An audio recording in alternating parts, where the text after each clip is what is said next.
ادامه گفتارهای رادیوی فرهنگ.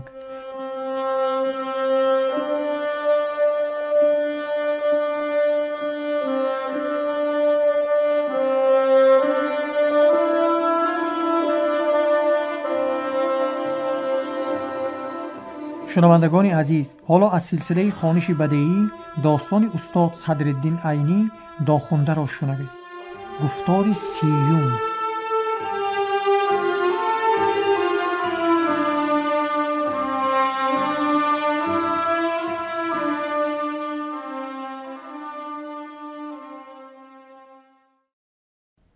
داخونده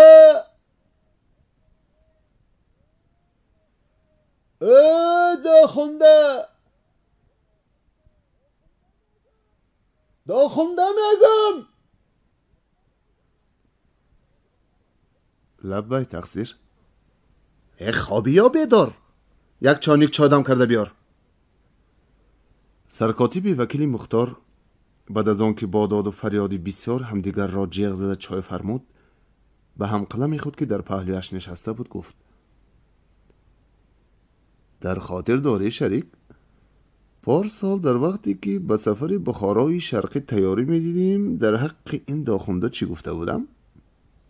گفته بودم که اگر خط و سواد می داشت به وکیل مختار سرکاتیب می شد. از این واقعه هنوز 1 سال پورا نگذشته است، لیکن آن تخمینی من قریب درست برآمده ایستاده است. این آدم در این مدت خط و سواد برآورد، برابر برآمدن خط سوادش اوضاعش هم بیجا شد.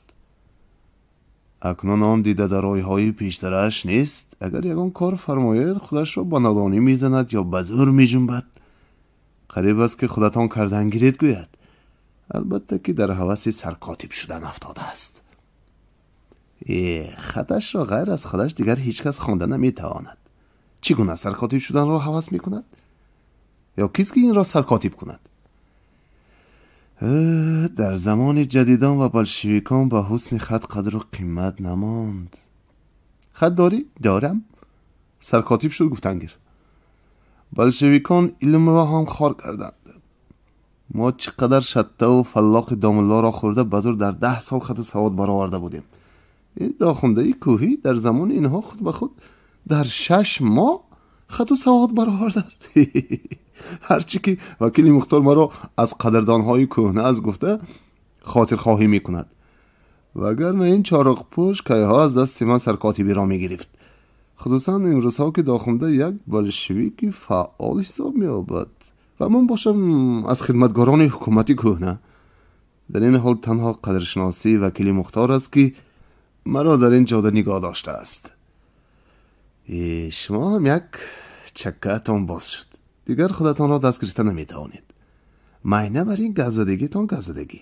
این زمان حریت است. کسی به کسی از بینی بالا گپ زده نمیتواند. خط و سواد برآورد، سرکاتیب شد یا میشود. بلشویکی فعال شد. گفته غم خورده نشستن هم فایده ندارد. اکگویید او کگویید، یک نوع کرده کار خودتان را پیش بردن گیرید. انا در همین وقت برد میکنید. اگر در هر کار جنجال برارید کار را بای میدید. 5 دقیقه پیش نه 5 دقیقه پس یک چانک چای باشد همین داخونده دم کرده آورده میدهد. به این کار اینقدر دماغ سوزی حاجت نی. آخر از تشنگی حلقم قاق شد. قریب است که زبانم به کامم چسبد. سبیل مانده بارشا کمتر میخورند. همین پگاه کارچه را مثل بیلچه اسحاق عطار کرده کله گاو برینش را که پیچانده زدید.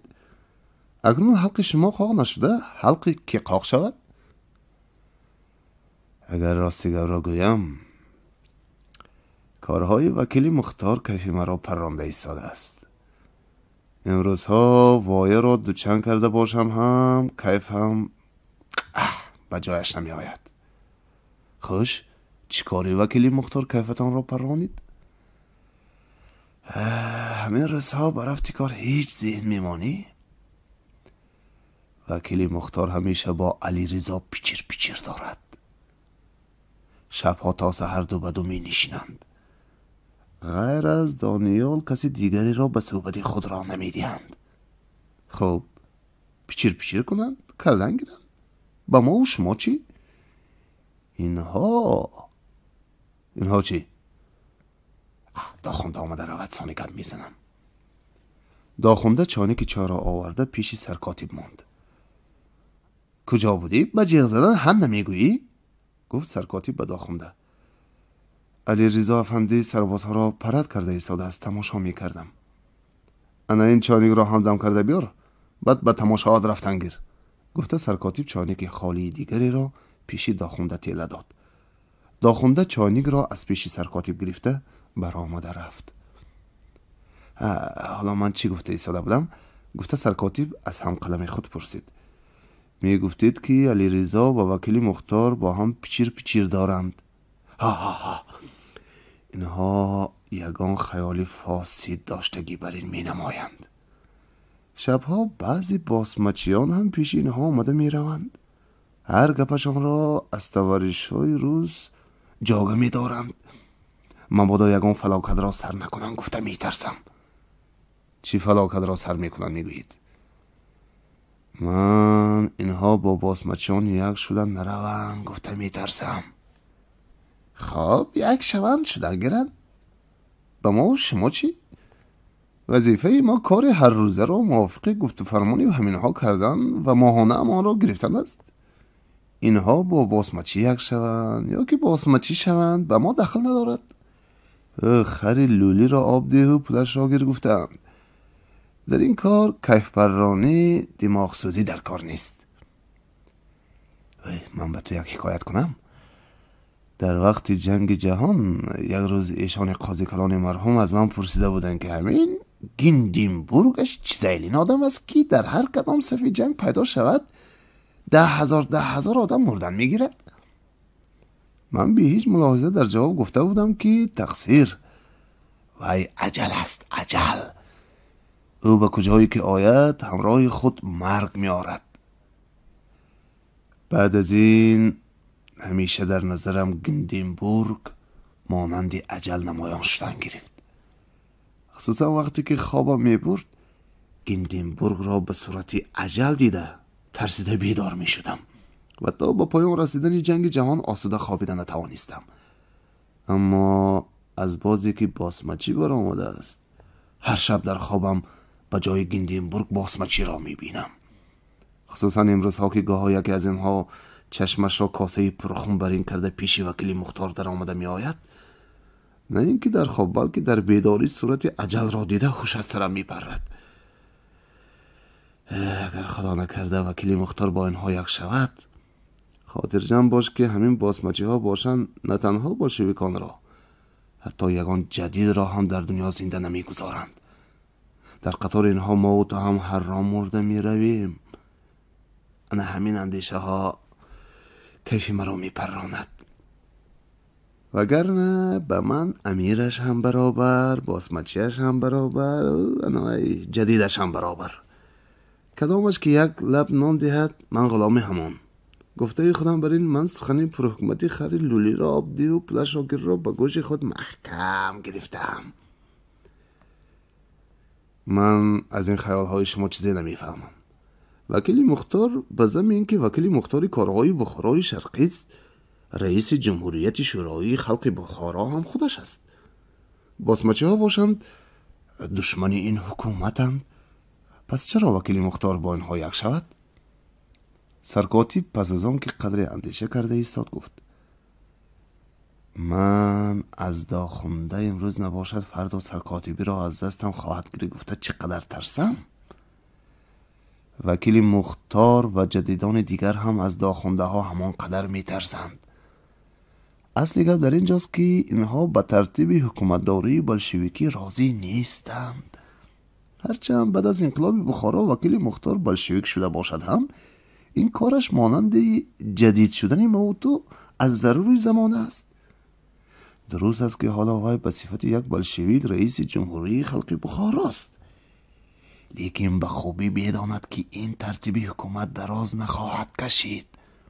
امروز نباشد فردا داخونده ها، مشکاب ها، مردی کارها و دهقانان پایلوچ سر برداشته ترتیب حکومت بخارا را هم مانند روسیه و ترکمنستان به ترتیب بلشویکی حقیقی خواهند آورد. در آن صورت رئیس جمهوری وی اگر در این منصب پایدار ماند به درجه آسقالی گدایان می فراید و حالان که او و همفکرانش می خواستند که خوجین گدایان و صاحبی زنده و مرده مملکت باشند. سبب این است که وی برای پیشگیری این کار چاره می جوید و می خواهد که با یک شدنی با باسمچیان باشد هم به طرف مقصد خود یک قدم پیش گذارد.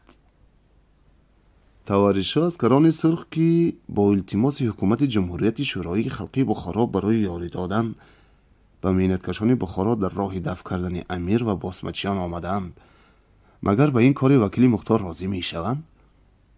اگر فهمند البته راضی نمی شوند، لیکن وکیل مختار این کار را از آنها پنهانی کرده ایستاده است.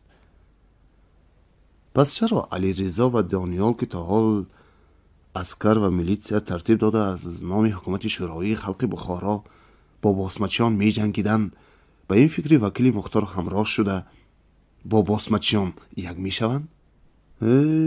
اینها هم تا حال از ضروری زمانه با باسمچیان می جنگیدند. امروز که یک تکیهگاه کلان یافتند می خواهند نقاب را از روی خود بردارند. خوش، تکیهگاه کلان اینها کیست؟ تو به دنیا نو آمدگی ها بر این گپ میزنی؟ انور پاشا بر این یک آدم مشهور که کلان جدیدهای ترکان عثمانی است از بخارا به بهانه شکار برآمده گریخته آمده در میان باسمچیان نشسته است.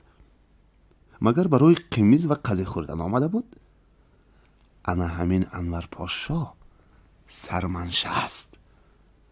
اگر وی نمی بود احتمال وکیل مختار، علی رضا، دانیال و دیگر همفکران اینها به اظهار کردن این فکر خود دلیری نمی کردند.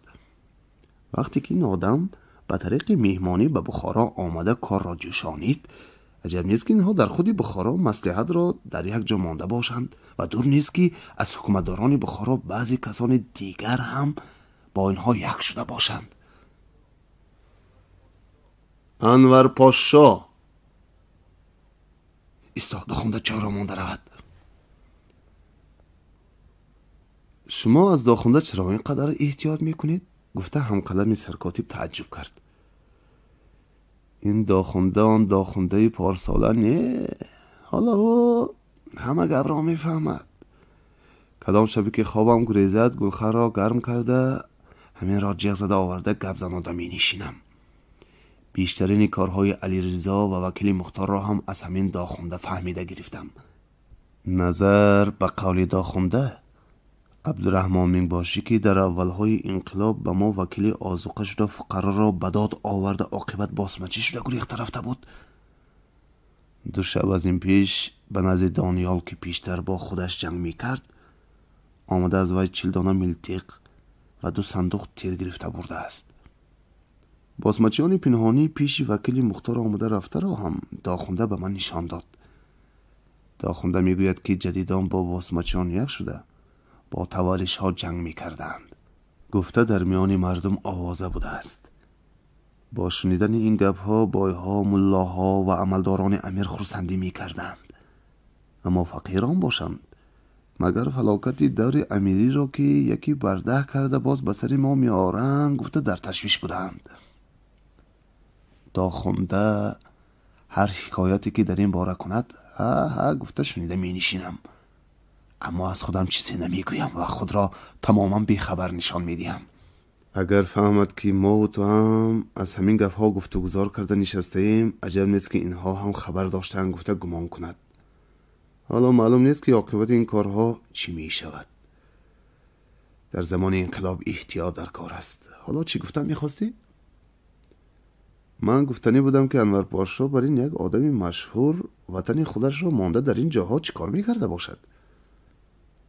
من جدید نباشم هم 17-18 سال باز از جنگ روس و ژاپن این طرف گازیته میخوانم. انور پاشا را از بازی که در ترکیه حریت شده است با واسطه گازیته میشناسم. این هم در خونریزی دادری گیندینبورگ حساب می یابد. در جنگ جهان هم در زیر دست گیندینبورگ ایستاده کار کرد. در مدت عمرش ترک‌های روی زمین را یک میکنم، مسلمانانی روی زمین را یک میکنم گفته کسی بسیاری را به کشتن داد. عاقبت در جنگ جهان شکست خورده بی‌آبرو شده گریخت. کمال پاشا که خروج کرده مملکتی از دست رفته ترک را باز به دست در آورد، مبادا یگان جنجال و فتنه‌ای برپا نکند گفته این را دوباره در آنجا راه نداد. دلی آموخته بلا گفتند. به بالای این خودش یک آدمی لافکی پرمی بیاندیشه است. اکنون به اینجا آمده است که در میان مردم نادان یگان کاری کلان سر کرده شاید شهرتی از دست رفته خود را دوباره به دست در آورد. باسمچیان که دشمنی خونی جدیدان بودند چنان شده با انور پاشا سازش کردند. دوز را در شب تاریک می‌یابد. حالا اینها یکدیگر را یافته سازش کردند، لیکن هر کدامشان می‌خواهند آن دیگر را فریب داده به مقصد خود کار فرمایند و در نتیجه حاکمیت را به دست خود گیرند. نظر به میشمیش مردم انور پاشا اتحاد اسلام میکنیم گفته میخواست است باسمچیان را سرجم کرده به اطاعت خود در آورده به مقصد خود کار فرماید و حکومت را به دست خود گیرد. باسمچیان که 1000 مسلمان را به یک پول پوچک نمیخرند میخواستند از شهرت انور پاشا فایده برده حاکمیت را به دست خود گیرند و موافق دلهای خود مسلمانان را تاراج نمایند. چی میگویی که هر کس برای مرده خود میگیرید؟ در میانه جدید، قدیم، مسلمان، ترک، ملت و تنگوت فریاد زدن ها برای مردم را به شور انداختن یک علگویی است. در این میانه چنانچه گفتم ما و تو هر رام مرده می رویم. این گپ های شما همه خیال های کوکناریان است. انشاءالله هیچ گپ نمی شود. کوکناری هم گاها با خیال های خود بسیار حقیقت ها را می یابد. هرچی باشد از عاقبت این خیال ها ترسیدن در کار است. فصل 13 آذوقه کاوی. سلام در عسکران ملی که در قرغان دوشنبه 2 ساعت باز صف بسته راست ایستاده بودند با شنیدن این فرمان وضعیت سلام گرفتند. فرمانده که یک شخص قامت بلندی شاه بروددار زردینه فرمه ترکی پوش بود پس از بالانا کتاب دادن برودهایش با کسی که با لباس عسکری کفکزی در پهلویش اما قدری پست‌تر از خودش ایستاده بود نسل دانیال افندی چاق گزل گفته دانیال جواب داد. خود فرمانده هم با دانیال وضعیت سلام گرفتند. از طرف دیگر قرغان یک شخص قامت بلند کمخونی رنگکنده که آثار اندیشه از چشمانش پیدا بود نمودار شده آهسته آهسته با تمکین و وقار پیش فرمانده آمد و پس از قبول عرض احترام و جواب سلامی فرمانده و دانیال به سربازها نگاه کرده اغلانلرم گفته به زبان ترکی و عثمانی از سربازان حال پرسی کرد. سربازها هم موافق تعلیماتی که در این چند روز مشق آموخته بودند جواب گردانده و یاشاسن وکیل مختار حضرتلره گفته دعا کردند. وکیل مختار در جواب سر خود را یک جنبانیده تشکر دارم. از صف دوم سربازی از سربازی دیگری آهسته اکا شریف وکیل مختار تیشه کرگوف می؟ گفته پرسید. شریف خودداری کرده نتوانسته خندیده فرستاد. فرمانده با یک چابوکی که سراسکران را در این گونه موردها سزاوار است به صف دوم گذشته شریف را یک تارسکی زد و پزمنگلر ایس گفت. شریف اکرم توپچی باشی از کدام گور زنده شده آمده؟ گفته سربازها را بازخنداند. اما فرمانده این دفعه خود را به نادانی زده به جای خود بازگشت و در روبروی وکیل مختار وضعیت سلام گرفته ایستاده با زبان ترکی عثمانی از این جوانان به خوبی تعلیم دیده و در زیر انتظام در آمده هر چیز را امید کردن ممکن است گفت. وکیل مختار هم با یک زبان شکران: چاق یاشا انتخین شی علی رضا افندی گفته فرمانده را تبریک کرد. علی رضا پس از عرض احترام و تشکر وکیل مختار را به یک حجره‌ای که در آنجا بود تشریف فرمایند گفته گرفته در آورد و رفیق خود را هم: دانیال بی تو هم بیا گفته تکلیف کرد. هر 3 نفر به حجره در آمدند. وکیل مختار: کارها چگونه می رود؟ گفته از علی رضا پرسید. علی رضا: بسیار نغز. گویان از جیب خود مکتوبی را برآورده به وکیل مختار داد. وکیل مختار بی آنکه آواز خود را برآورد مکتوب را می خواند و در اثنای خواندن مکتوب آثار اندیشه از چهرهش برطرف شدن گرفت. حتی در وقتی به پایان رسیدن مکتوب در لبهایش تبسم پیدا شده. گفته می شود که انتخین شی کار با راه خودش می رود و مکتوب را دوباره به دست علی رضا داد. علی رضا در حالتی که مکتوب را در جیب خود می گذاشت: بیشبه گفت کار با راه خودش می رود. ما امشب با دانیال افندی برای آذوقه کاوی می رویم و هر چیز را با خودشان زبانی گفته می شنویم. از این خصوص با آورنده همین مکتوب هم خط نوشته فرستادم. هرچی باشد شی گفت وکیل مختار. انتخین شی تیار شدن در کار است که انتخین 100% شی انتخین موفق شویم. و باز اندک آثار اندیشه در چهرهش پیدا شد.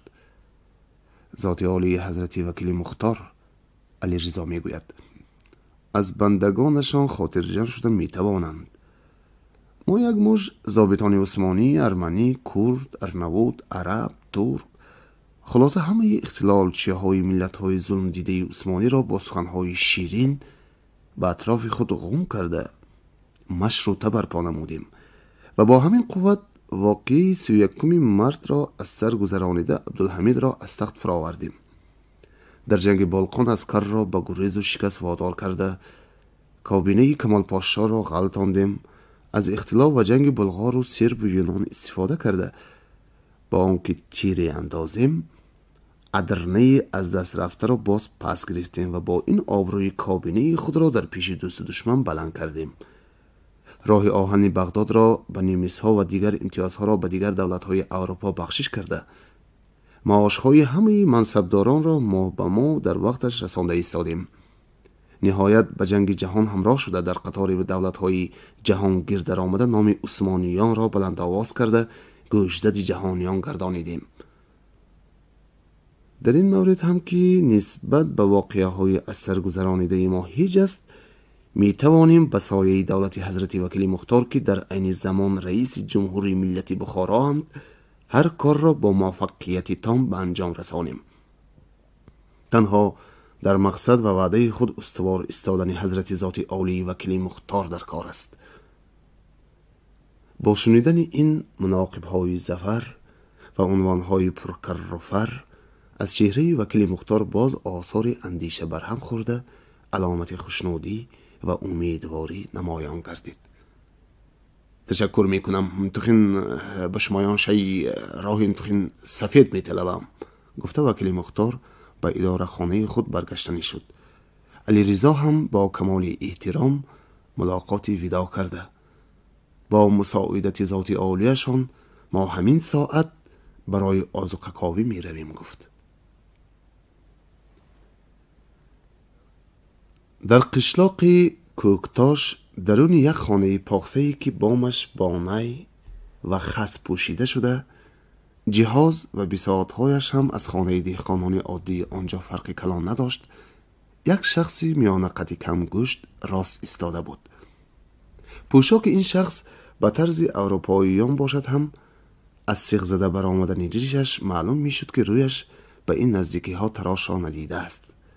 هرگاه این شخص شاه برودهای دراز خود را بالا کتاب میداد، تارهای برود به سیخهای ریشش پیچیده با حسن صورتش خلل میرسانید. این شخص مگر از این حال در عصبیت میافتاد که فوری نوک برودهایش را از ریش جدا کرده میان لبهای خود برده میخوایید و در پیش پای خود چشم دوخته می ایستاد.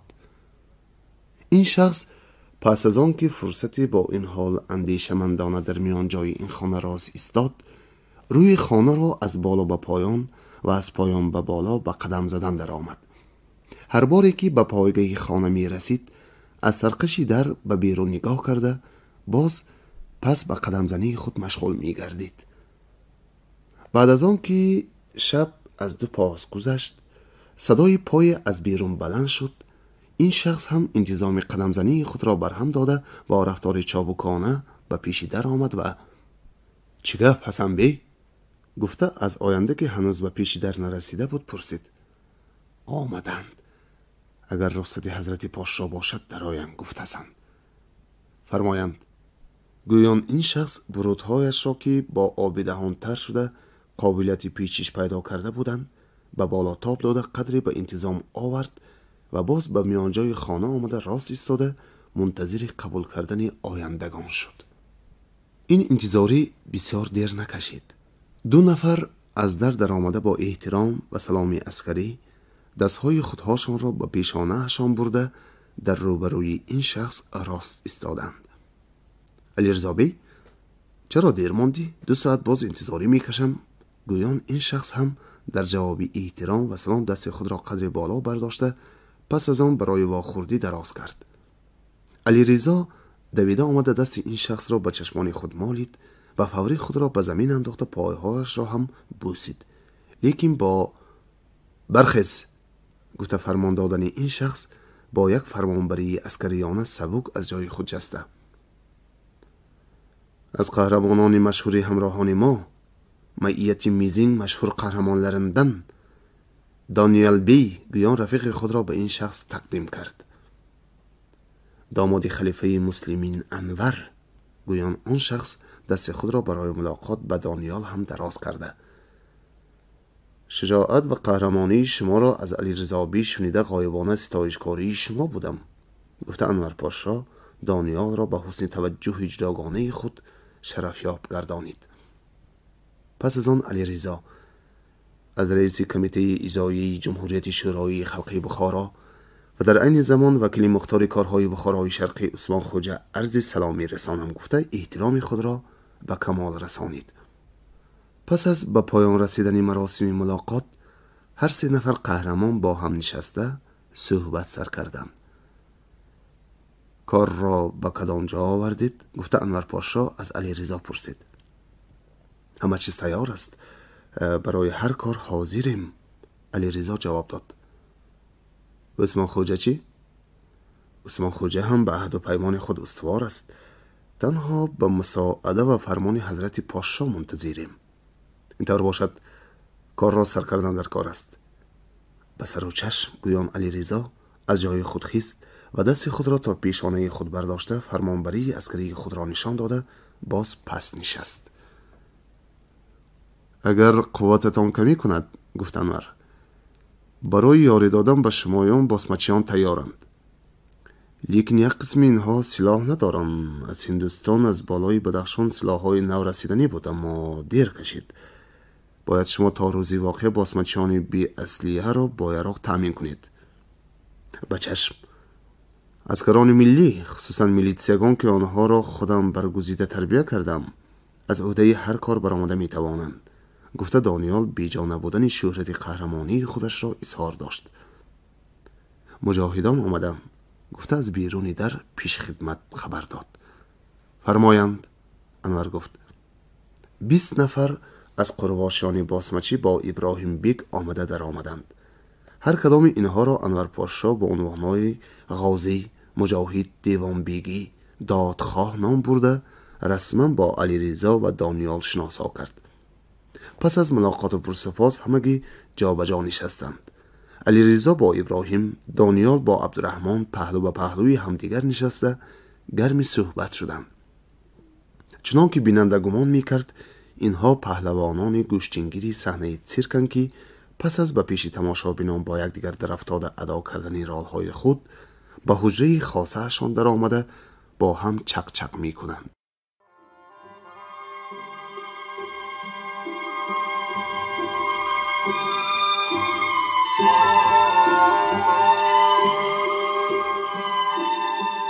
شما گفتار 30 را از سلسله خوانش بدیعی از داستان استاد صدرالدین عینی داخونده شنیدید. راوی حبیب الله عبدالرزاق.